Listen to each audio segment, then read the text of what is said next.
Bago natin pag-usapan yung mga hidden features ng BYD Shark 6, ay meron muna tayong pag-usapan na iba. Okay. Alam niyo ba yung laman nito, ka-EV? Meron pong dalawang mananalo po nitong eco bag nito na may lamang, BYD Shark 6 cup and another na bidang-bida nung launch. Alright, di ba? So again, ka-EV, ay yung ating pong mechanics ay nasa description po. So tara, pag-usapan na natin ang BYD Shark 6 hidden features.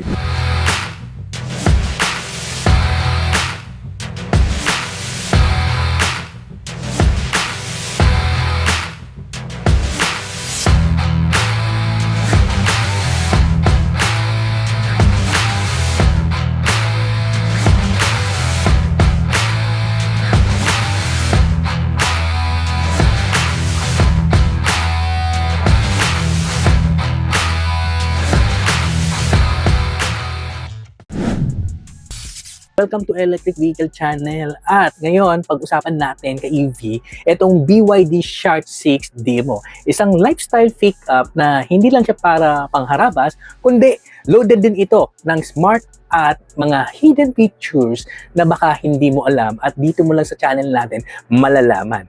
Tara, i-check na natin ito. Let's go! Balak mo bang mag-switching na to an electric vehicle?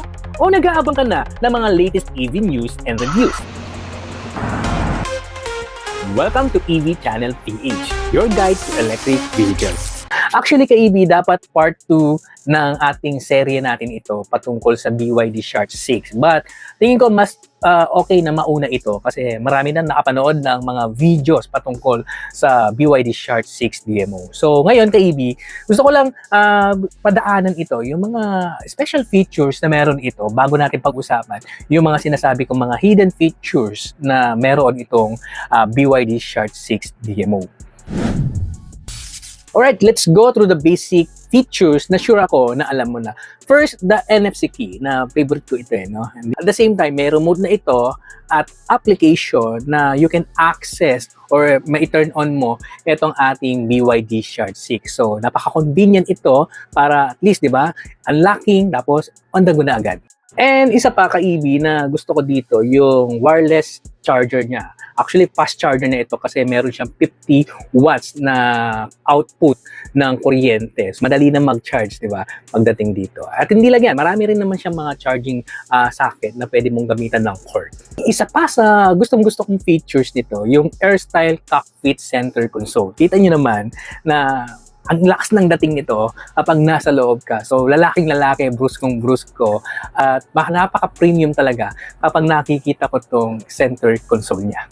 Tapos ka-EV, meron pa siyang voice command control. So, effortless na pagdating sa aircon, sa windows, etc. Then, isa ba ka-EV na gusto ng mga driver, lalo na pag long drive, ay meron siyang heated at ventilated seats dito sa harap at dito sa passenger, di ba? So, at least kahit paano hindi mag-iinit yung ating mga puwitan kapag long drive. So, isa pang gusto ko rito, sobrang linaw at very accurate ng kanyang 360 cameras, di ba? Para pagdating na umaatras ka, alam mong hindi ka magmimintes. Anyway, isa pang gusto ko rito, yung heads-up display niya sa harap para sa premium variant. Again, nafe-feel mo na para kang nasa sci-fi movie, no? So, very futuristic itong pickup truck na ito. Isa pa ka-EV na alam nyo na rin yung kanyang charging port. Meron siyang AC at DC. Ang kaibahan lang sa ibang mga nakikita natin na dual motor ay AC lang. But this one, etong pickup truck na ito ay meron siyang AC at DC. Tapos available na rin dito yung V2L na kahit anong gadgets or kahit na anong pwede mong pailawin ka-EV ay kayang-kaya nitong pailawin. At isa pa, ay meron siyang spare tire. Diba? Yung ibang EV ka-EV, wala. Pero this truck ay merong spare tire. At syempre, tiyak ako na alam niyo naman to no? Yung pang city and highway drives niya na eco, normal, and sport. But again, ang gusto ko rito, meron siyang pang all-terrain adventures, di ba? Na yung meron siyang snow, meron siyang pang muddy, and of course, yung sun mode niya na gustong-gusto at nagamit natin siya doon sa Asiana City, doon sa open ground. No?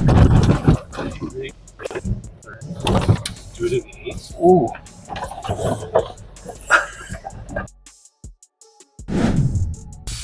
Ngayon, tapos na tayo sa mga features na alam ko naman na alam nyo na, at dito na tayo sa mga hidden features na baka hindi mo pa alam. At unahin na natin ka-EV. Isa sa mga hidden features na baka hindi mo alam, yung glove compartment light. Diba? Kahit na, of course, yung iba naman mga glove compartment ng mga sasakyan ay madilim. But dito, meron na siyang built-in light na sobrang useful at hindi mo na kailangang hanapin yung gamit mo sa napakadilim na compartment. Of course, meron siyang double wishbone suspension, no? Diba? Kung naghahanap ka ng smooth ride na kahit na pang off-road man ka-EV, swak na swak ito kasi napaka-stable at comfortable yung kanyang handling. Number 3 ka-EV, meron siyang 2,500 kg towing capacity. Heavy duty? Check! Kasi kayang-kaya niya yung mga towing needs mo ka-EV. And number 4 ka-EV, meron siyang high-strength steel body na 78.7%. So, sobrang tibay nito ka-EV. Kaya nga pumasa ito as 5-star rating sa ANCAP. Yeah! Yan, number 5 ka-EV, meron siyang protective plate underneath ka-EV na pang off-road. Para at least ka-EV, wala kang magiging problema pagdating sa protection ng yung battery or yung buong nasa ilalim mo because meron siyang protective plate sa kanyang underneath. And number 6, okay, sa camera ko yata baliktad eh. No? Anyway, number 6 pa rin yan. Anyway, kanyang battery management system na pwede mong iset up kung kailan siya mag-charge or lilipat sa HEV or EV mode, diba? Let's say, gusto mong pag 20% na lang or 30% ay gasolina na or HEV na yung gumagamit, ay automatic, pwede mong iset ng gano'n. Automatic lilipat siya sa HEV. Say, ka-EV, naka-HEV ka at nasa 85% na yung naset mo dun sa battery, automatic maglilipat na or magta-transition na siya doon sa EV mode niya. So, ganun po yung battery management nito. Na baka lang naman na hindi mo alam. Yan ang maganda sa dual motor, di ba? And number 7, hindi ko alam kung baliktad, pero galing tayo sa battery management. But this time, charging time scheduler, di ba? Para maiwasan yung overcharge. Meron itong automatic na nadi-disengage niya kapag full charge na yung battery. Isa-set up mo lang yan ka-EV, katulad ng nakikita nyo dyan sa video. And number 8 ka-EV, meron siyang automatic hood shut off and sensors ka-EV. Naalala ko, nung nasa launch kami, ay yun, may nagpabukas ka-EV habang naka-andar o naka-on yung ating EV, pinabuksan sa akin yung hood. So, pagbukas ko ka-EV, mga ilang segundo lang ay nag-shut off yung ating EV. Ibig sabihin, namatay ng pusa. And of course, hindi mo siya ma-start ulit ka-EV habang nakabukas pa. Ayan, you need na masara muna yon, then saka mo siya pwedeng i-start ulit. So again, ka-EV, meron din siyang sensor doon. Makikita mo din dito sa cluster panel natin na nakabukas yung hood at pati yung kanyang split gate or lift gate doon na kung makikita mo dito na naka-open din, di ba? And addition lang, ka-EV, doon sa ating cargo ay meron siyang 3 waterproof 15 ampere socket na kahit maulan, no problem. Then, ang isa pang nagustuhan ko dito na wala sa ibang mga pickup trucks, meron siyang cargo light na kahit gabi ay kitang-kita mo pa rin, di ba? Pangilan na tayo. Pang 9 na pala. Anyway, ka-EV, meron siyang 4 ways to open the tailgate. Akala mo isa lang, di ba? Anyway, hindi. Meron siya dito sa remote. Pangalawa, dun sa kanyang infotainment panel. Pangatlo, ka-EV, meron dito sa kanyang cockpit button, di ba? Then, yung kanyang manual push dun sa likod, double push mo lang, ay magbubukas na yung kanyang tailgate or split gate. Ka-EV, itong pang-sampu natin ka-EV, alam ka naman na alam na rin ng ibang mga BYD owner. But again, sa mga hindi BYD owner, meron itong BYD Store. Pwede kang mag-download ng YouTube, di ba? Kaya lang, magagamit mo lang yung YouTube kapag nakapark ka. And of course, kung gusto mo mag-download ng Netflix, pwede rin naman. And browser, pwede mo rin i-download ka-EV. Kaya kahit anong i-search mo, pwede dun sa browser. Then, pagdating sa karaoke features niya ka-EV, ay pwede rin naman habang nagdadrive. Oh, pwede! Eh di kumanta-kanta ka na lang habang nagdadrive. Hindi. Di ba? Pwede mo i-scan yung QR code na ibibigay mismo nung karaoke features para at least sa phone na mismo o yung katabi mo na yung kakanta para sa iyo. Unless kung kabisado mo yung kanta, di ba? Lagay mo yung mic mo dito. Di ba? Anyway, dating sa number 11 ka-EV, eto na. Okay? Alam niyo naman ka-EV na itong last to natin, ito yung mga, sa tingin ko na hindi alam na mga ibang mga nakapanood na di ba? But this one, itong BYD Shark 6 DMO ay meron to. Meron siyang flexible rear seat. Bakit flexible, di ba? Yung rear seat passenger niya, ka-AB, kagaya nung nasa inuupuan natin, pwede iangat yan as a extra cargo. Ayan, kagaya na nakikita nyo sa video. And of course, pwede mo rin naman yung kanyang back seat or backrest, ka-AB, ay pwede mong i-full down. Diba? Para at least yung meron kang flat cargo mode, diba?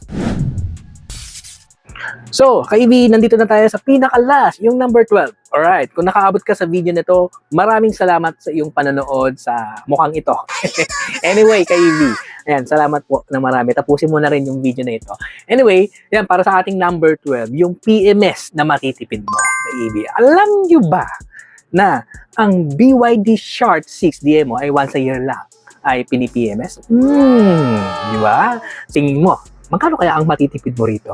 Anyway, ayan, based sa computation, kung once a year lang yan, in 5 years time, as per BYD ay 30% ang matitipid mo dito sa gastos mo sa PMS. Pwede ng panghulog. Well, alam niyo naman kayo na masyadong maraming parts ang madalas pinapalitan kapag naka-ICE vehicle ka pa. So, lalo na sa diesel, di ba? Sobrang daming parts, di ba? But this one, yung pickup trucks natin na ito, ay konti lang yung mga, yung mini-maintain mo. Anyway, ang pinakamalaga dito kay EB, at least kahit papaano, sa maintenance ay malaki ang natipid mo. Anyway, kay EB, yan yung mga hidden features, yung mga smart features na malamang hindi mo alam at ngayon ay alam mo na, di ba?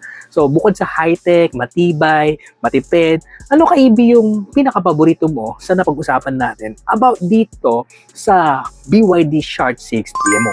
I-comment mo naman dyan sa baba ka-EB at babasahin natin yan. At syempre, don't forget to like, share, and subscribe yung ating channel para naman at least marami ang makapanood nitong video na ito. For ka-EB, I'm Mark from Electric Vehicle Channel PH, and please, ride safe, drive smart, and of course, kita-kits tayo sa next vlog nito, okay, yung part 2 na first look natin dito sa BYD Shark 6 DMO. Let's go! Peace!